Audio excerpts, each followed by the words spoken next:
श्री स्वामी समर्थ. बऱ्याच वर्षापासून स्वामी सेवा करत आहात, परंतु अनुभव येत नाही. तर बघा, तुमच्या हातून ही चूक तर होत नाहीये ना. मित्रांनो, आपल्या घरामध्ये सतत काही ना काही अडचणी येत असतील. तसंच आपल्या घरातील व्यक्ती हे व्यसनाधीन झाले असतील. आपल्या घरामध्ये पैशासंबंधित अनेक वादविवाद भांडणे होत असतील. म्हणजेच आपल्या घरामध्ये अशांतीचं वातावरण निर्माण होतं. त्यावेळेस आपण खूपच टेन्शनमध्ये राहतो की आपण काय करावं हे आपल्याला सुचत नाही. त्यावेळेस आपल्या आजूबाजूचे लोक सांगतात की स्वामींच्या केंद्रामध्ये जाऊन तिथं स्वामींची सेवा करा, तुमची सर्व संकटं दूर होतील. माझी संकटं दूर झाली आहेत. मग आपण लोकांच्या बोलण्यावर विश्वास ठेवून स्वामींची सेवा करण्यासाठी जातो. म्हणजे स्वामींचे अनेक मंत्र जप करतो किंवा स्वामींची सेवा करतो. 21 गुरुवारचे व्रत करतो.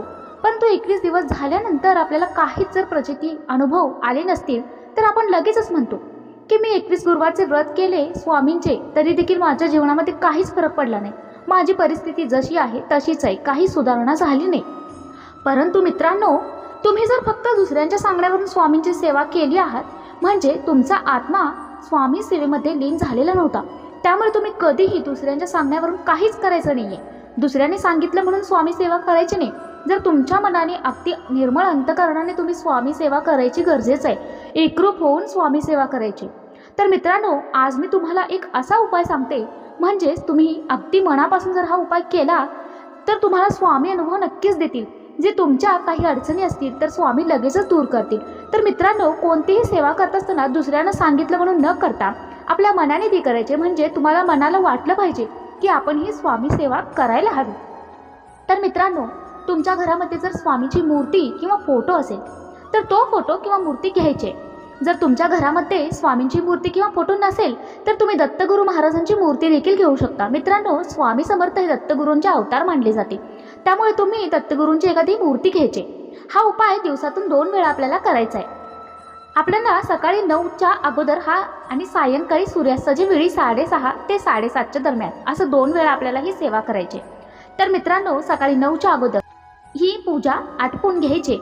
तर तुम्ही स्वामी समर्थांची मूर्ती फोटो असेल तर तो घ्यायचा आहे आणि दत्तगुरू महाराजांची मूर्ती घेतली तरी चालेल. नंतर तुम्ही व्यवस्थित त्याची पूजा मांडणी वगैरे करायची आणि नंतर 1 ग्लास पाणी भरून आपल्याला ठेवायचं आहे आणि त्या ग्लासवरती तुम्हाला तुमचा उजवा हात ठेवायचा आहे. मित्रांनो, नंतर थोडा वेळ हात ठेवल्यानंतर तुम्ही आपले हात सोडून स्वामींना म्हणायचं आहे, हे स्वामी, तुम्ही तुमचे जे काही नाव असेल ते नाव घेऊन तुमचे गोत्र तुम्हाला माहिती असेल तर ते गोत्र देखील स्वामींना सांगायचं आहे आणि म्हणायचं आहे स्वामींना की स्वामी, मी तुम्हाला शरण आले आहे. तुम्ही माझ्याकडून सेवा करून घ्या. माझ्या सुखदुःखामध्ये तुम्ही सामील व्हा. माझे सर्व दुःख तुम्ही दूर करा आणि माझ्या दुःखातही नव्हे तर सुखातही तुमचं नामस्मरण माझ्या तोंडातून नेहमी यावं, असं काहीतरी चमत्कार करा. म्हणजेच सुखदुःखामध्ये तुम्ही सदैव माझ्या पाठीशी राहा. तुमचा कृपाशीर्वाद माझ्यावर राहू दे. माझ्या सर्व अडचणीत मला सुटका करून हवी, असं सर्व तुम्ही बोलायचं आहे आणि स्वामींना नमस्कार करायचा. नंतर आपला जो उजवा हात आहे तो हात आपल्याला त्या पाणी ठेवलेल्या ग्लासवरती परत ठेवायचा आहे आणि स्वामी समर्थांचा तारक मंत्राचा जप तुम्हाला 1 वेळेस करायचा आहे. मित्रांनो, तारक मंत्र जप करत असताना अगदी मनोभावी श्रद्धेने तुम्ही हा जप करायचा आहे. हा जप करत असताना तुम्हाला जास्तीत जास्त 2 मिनिटे लागतील. तर हा तारक मंत्राचा जप तुम्हाला 1 वेळेसच करायचा आहे. मित्रांनो, हा मंत्र जप करून झाल्यानंतर तुम्हाला त्या ग्लासमधील पाणी आहे ते पाणी प्यायचं आहे. तर मित्रांनो, अशी ही सेवा तुम्ही सकाळच्या वेळेस किंवा संध्याकाळच्या वेळेस दोन्ही वेळेस दिवसातून करायचं आहे. मित्रांनो, ही जर सेवा तुम्ही 21 दिवसांपर्यंत केली तर नक्कीच तुमचं जे काही अडचणी असतील, तसेच पैशासंबंधी काही अडचणी असतील किंवा तुम्हाला भरपूर आळस येत असेल, काम करू वाटत नसेल, कशातच मन लागत नसेल, कोणत्याही कामामध्ये तुम्हाला यशच मिळत नसेल, तर मित्रांनो, या सर्व समस्यातून तुमची सुटका नक्कीच होईल. स्वामी महाराज अशक्यही शक्य करून दाखवतील. मित्रांनो, हा अनुभव तुम्हाला आल्यानंतर तुम्ही कायमस्वरूपी स्वामींची सेवा नक्कीच करा. तुमचा विश्वास स्वामींवर सेवेवर नक्कीच बसेल. तर ही अशी सेवा तुम्हाला 21 दिवसातून 2 वेळा करायचं आहे. तर यामुळे स्वामी महाराज तुमच्या पाठीशी कायम राहतील. त्यांचा कृपाशीर्वाद तुम्हाला तसेच तुमच्या कुटुंबियांना प्राप्त होईल. प्रत्येक क्षेत्रामध्ये तुम्हाला यश प्राप्त होईल. तर असा हा उपाय सेवा नक्कीच करून बघा. आपल्यापैकी बरेच जण हे स्वामी भक्त आहेत, सेवेकरी आहेत. अगदी आपण मनोभावे श्रद्धेने पूजा करतात. आपल्याला ज्या काही समस्या असतील, अडचणी असतील, स्वामी महाराज नक्कीच बाहेर आपल्याला काढत असतात. असा आपल्याला यावर विश्वास असतोच. तर मित्रांनो, आज मी तुम्हाला स्वामी संदेश असा हा एक सांगणार आहे, ज्यामुळे तुमचं जीवन असं सुखी होणार आहे. मित्रांनो, आपल्या आजूबाजूला काही आपणच अनेक वेळा बराच विचार करतो की आपण एवढी मेहनत घेतो, कष्ट घेतो, तरी देखील आपल्याजवळ पैसा टिकत नाही, राहत नाही. पैसा पूर्ण पडतो. आपल्या जीवनामध्ये अनेक साऱ्या अडचणी आहेत, संकट आहेत. परंतु जर आपल्या आसपासच्या एखाद्या व्यक्तीला सर्व सुख प्राप्त होत असतील, म्हणजे त्यांना कोणत्याही प्रकारच्या अडचणी येत नसतील, त्यांना यश प्राप्त होत असेल, त्यावेळेस आपण विचार करत राहतो की त्यांना कमी मेहनत घेऊन एवढं सर्व सुख कसं काय प्राप्त झालं, तर तेच मला प्राप्त होत नाही आहे. तर स्वामी महाराज सांगतात की तुम्ही असा कोणताही विचार करू नका. तुम्ही आपलं फक्त चांगलं कर्म करत राहा आणि स्वामी महाराजांवर विश्वास ठेवा. मी तुम्हाला प्रत्येक सुख प्राप्त करून देईन. फक्त आपले कर्म चांगले ठेवत जावा आणि मनोभावे श्रद्धेने भक्ती करीत जा. मी तुमच्या प्रत्येक संकटात तुमची नक्कीच साथ देईन, असं स्वामी महाराज आपल्याला सांगत असतात. त्यामुळे मित्रांनो, कोणत्याही प्रकारचा विचार न करता किंवा आपला वेळ न घालवता विचार करण्यापेक्षा तुम्ही आपली चांगली कर्म करत राहा. वेळ अजिबात वाया घालवू नका. त्यामुळे स्वामी महाराज नक्कीच तुमच्या पाठीशी कायम उभे राहतील आणि तुम्हाला देखील तुमच्या जीवनामध्ये सर्व सुख प्राप्त होतील, कोणत्याही अडचणी येणार नाहीत. तसंच स्वामी महाराजांची कृपा, आशीर्वाद तुमच्यावर तसेच तुमच्या कुटुंबियावर नेहमीच राहील. असा हा स्वामी संदेश तुम्ही देखील आचरणात नक्कीच आणा. त्यामुळं तुमचे जीवन नक्कीच सुखी होण्यास मदत होईल. तर मित्रांनो, अशा प्रकारे हा संदेश आचरणात आणल्यानंतर तुम्हाला देखील एक प्रसन्नता लाभेल आणि हाच स्वामी संदेश तुम्ही देखील आपल्या जीवनामध्ये नक्कीच पाळा.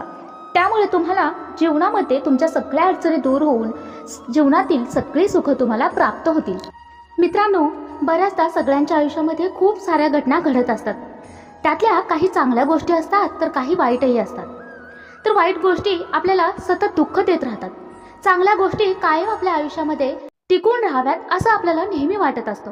त्यासाठी आपण बरेच प्रयत्न देखील करत असतो. मित्रांनो, जर तुम्ही नेहमी स्वामी सेवा करत असाल किंवा स्वामी सेवा करण्याचं ठरवलं असाल, तर तुम्हाला हा अनुभव नक्कीच आला असेल की तुम्हाला काही ना काही अडचणी नेहमी येत राहतात. सतत काही ना काही नवीन गोष्टी घडतात. चांगल्या गोष्टी कमी आणि वाईट गोष्टी जास्त घडताना दिसतात. तर त्यावेळी तुमचे स्वामी परीक्षा घेत असतात मित्रांनो. तर ही गोष्ट तुम्ही नेहमी लक्षात ठेवायची.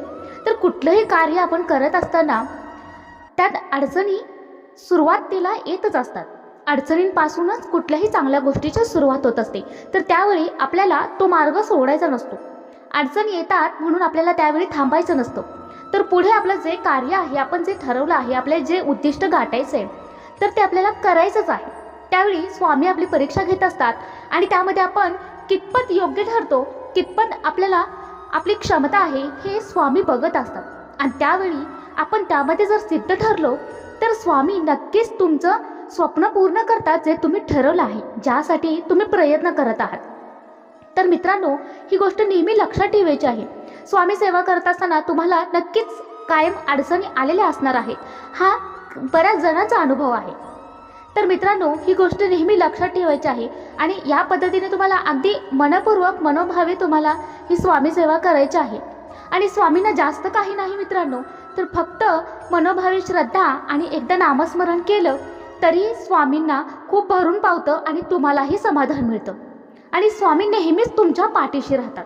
ते तुम्हाला कधीच तुमची साथ सोडणार नाहीत आणि तुमच्या आयुष्यामध्ये ज्या काही अडचणी येत असतील, ज्या काही अडचणींना तुम्ही सामोरं जात आहेत, तुम्हाला कोणाचा आधार नाही, कोण तुम्हाला साथ देत नाही, तर त्यावेळी तुम्ही नेहमी लक्षात ठेवा की स्वामी महाराजच तुमच्या पाठीशी आहे. स्वामी कधीच आपल्या लेकरांना अंतर देत नाहीत, नेहमी ते पाठीशी असतात. म्हणूनच स्वामींना आई असं म्हटलेलं आहे.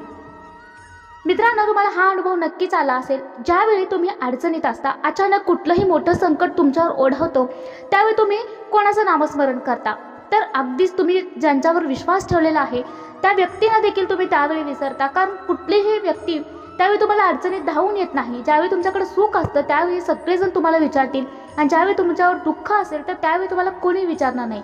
पण जेव्हा तुम्हाला सुख असेल आणि दुःख असेल तर त्या दोन्ही वेळेमध्ये स्वामी महाराज तुमच्यासोबत कायम असतात आणि तुम्हाला प्रत्येक अडचणीतून मार्ग दाखवत असतात, प्रत्येक वेळी तुम्हाला संकेत देत असतात. फक्त त्याकडे तुमचं लक्ष गेलं पाहिजे. आणि त्यानुसार जर तुम्हाला अनुभव आला असेल तर तुम्हाला नक्कीच हे जाणवून येईल की तुमच्या पाठीशी स्वामी नक्कीच आहे. तर मित्रांनो, आपलं कर्म आणि आपला स्वभाव हे जर चांगला असेल तर तुम्ही नेहमीच इतरांचा विचारासोबतच स्वतःचा विचार करत असाल, स्वतःचा आधी न करता इतरांचा विचार करत असाल तर त्यावेळी ते गोष्ट स्वामींना सर्वात जास्त आवडते मित्रांनो. तर ही गोष्ट तुम्ही नेहमीच लक्षात ठेवायची आणि त्याप्रमाणे तुम्ही स्वामींची सेवा करायची आहे. असं नाही आहे की स्वामी सेवा करायची आहे म्हटल्यावर आपल्याला दिवसातून 24 तास फक्त तेवढंच करायचं आहे. कारण आपल्याला तुमचं कर्म म्हणजे तुम्ही रोजच्या जीवनामध्ये कसं राहता, इतरांशी कसं वागता, एक माणूस म्हणून तुम्ही कसं जगता, तर ते महत्त्वाचं आहे. स्वामींचं जरी तुम्ही दिवसाच्या सुरुवातीला एकदा नामस्मरण जरी केलं ना, तेवढंच पुरेसं आहे. कायम स्वामी तुमच्या पाठीशी राहतील. जर स्वामींचा आशीर्वाद तुम्हाला नेहमी मिळवायचा असेल, स्वामींची कृपा तुमच्यावर कायम राहावी असं तुम्हाला वाटत असेल तर तुमच्या स्वभावामध्ये तुम्हाला सुधारणा करावी लागेल. तुम्ही पाहिलं असालच, कथा देखील वाचली असाल की स्वामी समर्थांचे लीला तुम्हाला माहिती असेल की त्यामध्ये काय सांगितलेलं आहे. स्वामी समर्थांचा संदेश, स्वामी समर्थांचे उपदेश तुम्ही नेहमी वाचत आला असेल, व्हिडिओमध्ये पाहत आला असेल तर तुम्हाला जाणून आलं देखील असेल की आपण जे काही करत असो, जे काही वागत असो त्यामध्ये आपलं कुठं ना कुठे चुकत असतं किंवा दरवेळी आपण बरोबर आहे आपलं असं नसतं. प्रत्येक वेळी आपल्याला हातून काहीतरी चूक झालेली असते. जर त्या चुकीची जाणीव तुम्हाला पुढे होऊन जाणवत असेल तर त्यावेळी तुम्ही खरी स्वामी सेवा केलेली असणार मित्रांनो. जर तुम्ही चूक केलाय आणि त्याचं तुम्हाला खंत नाही, जाणीव नाही आणि पुन्हा तुमच्या हातून ती चूक घडते तरी पण तुम्हाला त्याचं काही वाटत नाही, जर असं असेल तर त्यावेळी तुम्ही चुकताय आणि ते स्वामींच्या उपदेशामध्ये बसत नाही. तर स्वामींनी सांगितल्याप्रमाणे जर तुम्ही स्वामी सेवा केला आणि नेहमी तुमच्यावर स्वामींची कृपा राहणार यात शंका नाही. तर मित्रांनो, आजच्या व्हिडिओमध्ये सांगितल्याप्रमाणे तुम्ही भक्तिभावाने स्वतःला मनाला अंतर्मनातून तुम्हाला वाटत असेल की खरंच माझं स्वामींवर श्रद्धा आहे आणि मला मनापासून स्वामींची भक्ती करायची आहे, माझं अंतःकरण मला चांगलं ठेवायचं आहे, मला मनापासून सगळ्या चांगल्या गोष्टी करायच्या आहेत, वाईट विचार सोडून द्यायचे आहेत, वाईट मार्गाला जायचं नाही. तर असं जरी तुम्ही ठरवलं मनापासून तरी देखील तुम्ही बघा तुमच्या जीवनामध्ये किती सकारात्मक गोष्टी घडून येतात आणि वाईट विचारांना तुमच्या जीवनामध्ये अजिबात जागा राहत नाही. तर मित्रांनो, आयुष्यात सकारात्मक गोष्ट ही एक खूप महत्त्वाची गोष्ट असते. तर त्याला धरून आपल्याला जीवनामध्ये पुढं जायचं असतं. जर का तुम्ही एकदा निगेटिव्ह मार्गाला गेलात किंवा निगेटिव्ह विचार तुम्ही नकारात्मक विचाराला सुरुवात करायला गेलात तर ते तुमची पाठ अजिबात सोडत नाहीत आणि स्वामी महाराज हे साक्षात सकारात्मकतेचं रूप आहेत. त्यामुळं तुम्ही एकदा स्वामींना नामस्मरण जरी केलात तरी तुमच्यामध्ये एक अंतःकरणामध्ये एक पॉझिटिव्हिटी येते, एक सकारात्मकता येते, ज्यामुळे तुम्ही चुकीचा विचार करू देखील शकत नाही आणि सतत तुमच्यामध्ये सकारात्मकता राहते आणि चांगल्या गोष्टी करण्यामध्ये तुमचा ओढ जास्त जाणून येतो. जेव्हा तुम्ही स्वामींची भक्ती करण्यामध्ये लीन होता किंवा इतर सगळ्या गोष्टी सोडून तुम्ही देवधर्माच्या मागे लागता किंवा ध्यानधारणेच्या मागे लागता तर त्यावेळी तुम्हाला जाणवून येईल की माझ्यामध्ये खूप बदल झालेला आहे. आणि जेव्हा तुम्ही हे सगळ्या गोष्टी मनापासून करताना तर त्यावेळी तुम्हाला नक्कीच या गोष्टी अनुभवता येतील मित्रांनो.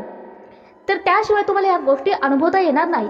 ज्यावेळी तुम्ही मनापासून कुठली गोष्ट ठरवता की मी ध्यानधारणा करणार आहे, मी आज स्वामींची सेवा मनापासून करणार आहे, तर त्यावेळी तुम्हाला या गोष्टी नक्कीच फरक पडतील आणि तुमचं आयुष्य सुखकर होऊन जाईल. श्री स्वामी समर्थ. धन्यवाद.